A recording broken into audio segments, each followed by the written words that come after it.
हम समझते हैं एनोवा। एनोवा होता है analysis of variance, analysis of variance, ठीक है। एनोवा जो होता है वो आपका स्टैटिस्टिकल मेथड होता है आपका, तब हम यूज़ करते हैं इसको जब हमारे पास 2 से ज़्यादा ग्रुप्स होते हैं, ठीक है। अब 1 वे एनोवा होता है और 2 वे एनोवा।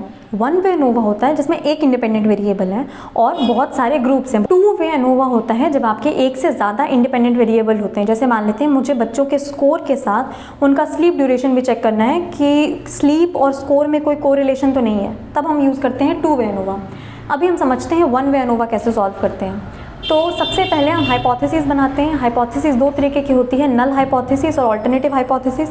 नल होता है जिसमें आप बोलते हैं कि नहीं तीनों ग्रुप के मीन में, तीनों क्लास के बच्चों के जो स्कोर आया है उसका मीन जो है उसमें कोई फ़र्क नहीं है, सब बराबर है। और अल्टरनेटिव हाइपोथेसिस होता है कि जो ये कहता है कि नहीं, उनमें से एक ग्रुप तो डिफ़र कर ही रहा है। तो ग्रुप ए का मीन है 3 और सेम वैसे ही अगर हम करेंगे तो ग्रुप बी का मीन है 5 और वैसे करेंगे तो ग्रुप सी का मीन हो गया 7, ठीक है। ये हो गया हमारा दूसरा स्टेप जिसमें हम हर एक ग्रुप का सेपरेट मीन कैलकुलेट करेंगे, ठीक है। फिर तीसरा स्टेप होता है जिसमें हम ग्रैंड मीन कैलकुलेट करते हैं, मतलब कि सारे ग्रुप का मीन। तो हम क्या करेंगे, ऐसे नहीं करेंगे इनका मीन निकाल देंगे कि 3 + 5 + 7/3, ये गलत हो जाएगा। हम क्या करेंगे, यहाँ पर 4 + 2 + 4 इन सब को, सारे नंबर्स को हम प्लस करेंगे और फिर 1 2 3 4 5 6 7 8 9 10 11 12 से डिवाइड करेंगे, मतलब कि total sum upon total values. Grand mean calculate करके आ जाएगा आपका 5। तो ये हमारा हो गया ग्रुप मीन और ग्रैंड मीन हमारा हो गया ये। तो जब कोई किसी भी चीज़ का, अगर किसी भी कॉलम का हमें मीन निकालना होता है तो उसके ऊपर हम बार लगा देते हैं और अगर इसमें 2 बार है मतलब कि ग्रैंड मीन हो गया, ये सारे ग्रुप्स का मीन हो गया। अब अगला स्टेप होता है कि हम सम ऑफ स्क्वायर्स कैलकुलेट करेंगे। सम ऑफ स्क्वायर्स जो है वो 2 तरीके के होते हैं। सम ऑफ स्क्वायर्स बिटवीन, मतलब कि इनके बिटवीन, और sum of squares with in, इस ग्रुप के विद इन, ग्रुप के अंदर ही। अब 4th स्टेप है, हम कैलकुलेट करते हैं sum of squares. Sum of squares जैसा मैंने बताया 2 तरीके के होते हैं। सम ऑफ स्क्वायर्स बिटवीन, इन सब ग्रुप में क्या डिफरेंस है, और sum of squares within, मतलब कि इस ग्रुप के अंदर क्या कितने वेरी कर रहे हैं। अब सम ऑफ स्क्वायर्स बिटवीन कैलकुलेट करने का फॉर्मूला है n group mean minus grand mean. n है इस ग्रुप में टोटल वैल्यूज़ कितनी है, ग्रुप मीन है इस ग्रुप का मीन कितना आया था, और ग्रैंड मीन है कि इन सब का ग्रैंड मीन कितना आया था। अब क्योंकि यहाँ पर स्पेस नहीं है तो हम एक साइड में कैलकुलेटेड वैल्यू लिख कर रख देते हैं, जैसे कि ग्रुप ए का मीन आया था 3, ग्रुप बी का 5, ग्रुप सी का 7 और ये इन सब का जो ग्रैंड मीन आया था वो आया था 5, ठीक है। अब n है यहाँ पर आपके 4, ठीक है। ग्रुप मीन ए ग्रुप का कितना आया था 3 और ग्रैंड मीन कितना है 5, तो इनको हम सॉल्व करेंगे तो वैल्यू आ गई 16, ठीक है। इन सब का स्क्वायर कर देंगे ऐसे करके जैसा फॉर्मूले में है। फिर है ग्रुप बी में, तो ग्रुप बी में भी यहाँ पर वैल्यूज़ टोटल हैं 4, ग्रुप मीन इसका आया था 5 और ग्रैंड मीन भी है 5। 5 - 5 0 हो जाएगा, तो 4 × 0 0, ऐसे करके पूरा सॉल्व करेंगे, ठीक है। ग्रुप सी में भी आपका टोटल वैल्यूज़ हैं 4, मीन आया था 7 और ग्रैंड मीन है 5, तो 7 - 5 करके 16 आ गया। अब तीनों का हम सम कर लेंगे, तीनों में जो सम ऑफ स्क्वायर्स बिटवीन आया उनका सम कर लेंगे। तो ए का आया 16, बी 0 और सी 16। ए + बी + सी करेंगे तो sum of squares between groups आ गया 32, ठीक है। इसको भी लिख लेंगे, सम ऑफ स्क्वायर्स बिटवीन है 32। फिर हम करते हैं sum of squares with in. इसमें क्या है, हर एक वैल्यू को उसके ग्रुप मीन से माइनस करना है।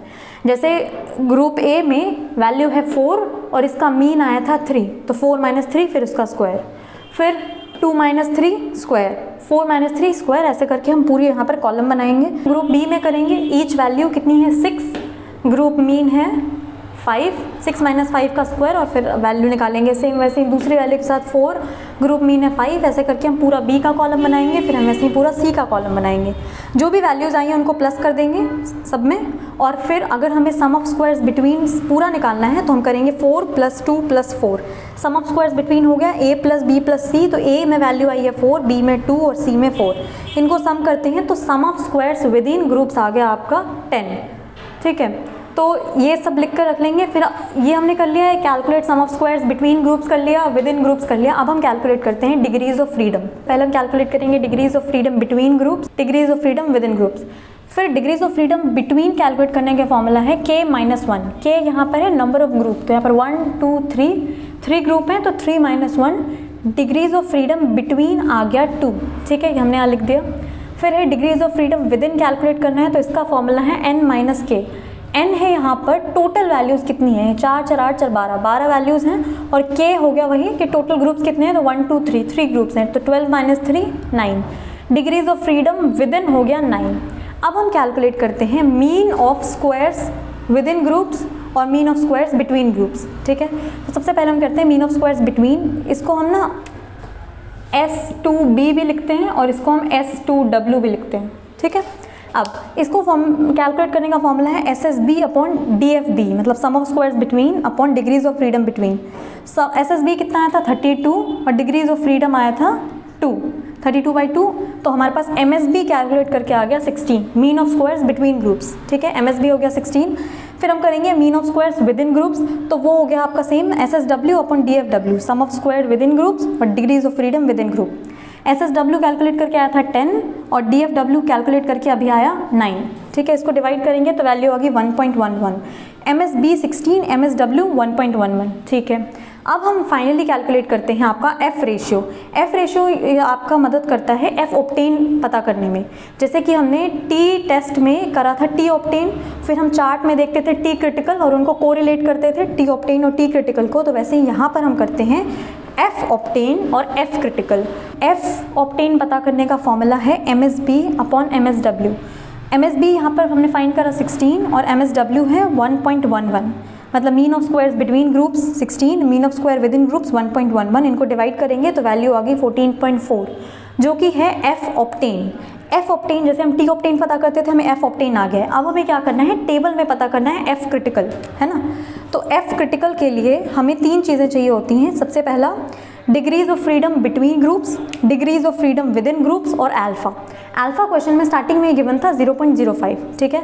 इसमें जहाँ तक मैंने अभी पढ़ा है तो उसमें 1 और 2 टेल्ड होता नहीं है, ये जनरली 1 टेल्ड ही टेस्ट होता है। तो जब 2 टेल्ड होता है तो हम उसको 2 से डिवाइड करते हैं, मगर इसमें हम 1 टेल्ड ही होते हैं जनरली, तो हम इसमें 2 से डिवाइड नहीं करेंगे। तो 0.05 वैसा ही रहेगा, उसको 2 से डिवाइड नहीं करेंगे। अल्फा हमारे पास हो गया 0.05। अब क्योंकि यहाँ पर 2 डिग्रीज ऑफ फ्रीडम है, अनलाइक टी टेस्ट जहाँ पर एक ही होता था, तो डिग्रीज ऑफ फ्रीडम बिटवीन जो है वो ऊपर रहता है और degrees of freedom with in जो है वो नीचे रहता है। मतलब ये हो गया आपका degrees of freedom between numerator और degrees of freedom within denominator की तरह काम करता है। तो यहाँ पर हमारे पास वैल्यू है 2/9, तो 2 है न्यूमरेटर और 9 है डिनोमिनेटर। अब हम इसको जब हम टेबल में देखते हैं, न्यूमरेटर ऊपर की तरफ होता है तो वहाँ पर हम देखेंगे 2, नीचे की तरफ डिनोमिनेटर होता है वहाँ पर हम देखेंगे 9, और 9 में यहाँ पर अल्फ़ा की वैल्यू गिवन होगी, तो उनमें से हमें अल्फ़ा की वैल्यू देखनी है 0.05। यहाँ पर जो भी वैल्यू यहाँ पर इंटरसेक्शन पे आ रही होगी वो यहाँ पर वैल्यू है 4.26। अब जैसे हमने टी टेस्ट में देखा था, सेम वैसे ही अगर आपका F ऑब्टेन्ड F क्रिटिकल से ज़्यादा है तो हम इस नल हाइपोथेसिस को रिजेक्ट कर देंगे, जो ये कहता है कि सारे ग्रुप के मीन जो है वो इक्वल है। और यहाँ पर हमारा जो F ऑब्टेन्ड है वो है 14.4 और F क्रिटिकल जो हमने अभी फाइंड करा वो है 4.26।